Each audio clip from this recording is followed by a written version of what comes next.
윤석열 대통령 당선인이 문재인 대통령의 한국은행 총재 지명 인사에 대해 비판의 목소리를 냈습니다. 윤 당선인이 청와대 인사를 직접 비판한 것은 처음이어서 신구 권력 간 갈등이 더 고조될 것으로 보입니다. 네, 인수위 사무실에 나가 있는 취재 기자 연결해 보겠습니다. 김수강 기자. 네, 윤 당선인은 문재인 대통령이 차기 한국은행 총재를 지명한 데 대해 정면으로 비판했습니다. 윤 당선인은 차기 정부와 단연간 일해야 할 사람을 임기 마지막에 인사 조치하는 것은 바람직하지 않다며 비판의 목소리를 높였는데요. 특히 부동산 매매 비율을 들어 문 대통령이 곧 집을 넘겨야 하는 상황에서 곧 들어와 살 사람의 입장을 존중한다면 집을 고치거나 하진 않는다고 했습니다.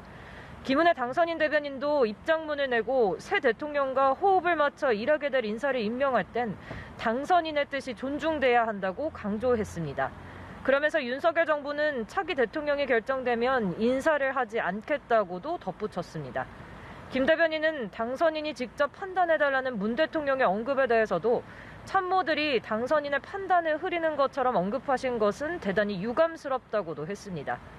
윤 당선인은 이르면 다음 주 박근혜 전 대통령이 머무는 대구 사저를 찾아갈 계획도 밝혔는데요.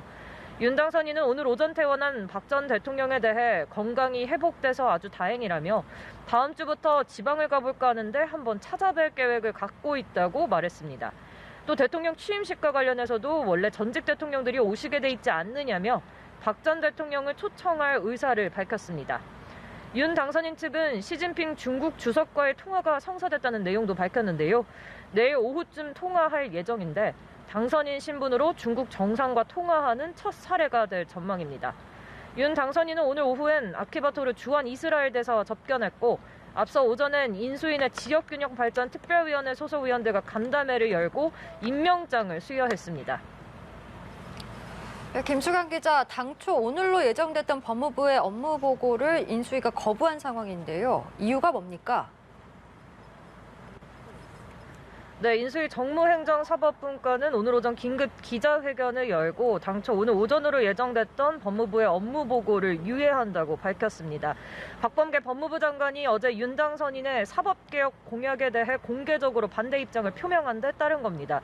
인수위원들은 박 장관의 겨냥에 분노를 금할 수 없다고 목소리를 높였습니다. 인수위원들은 법무부 장관의 구체적 사건에 대한 수사지휘권을 폐지한다는 공약은 검찰의 독립성과 중립성을 강화하려는 윤 당선인의 철학과 의지가 담긴 것이라고 강조했습니다. 다만 윤 당선인 공약에 찬성하는 대검찰청 업무보고는 예정대로 진행됐습니다.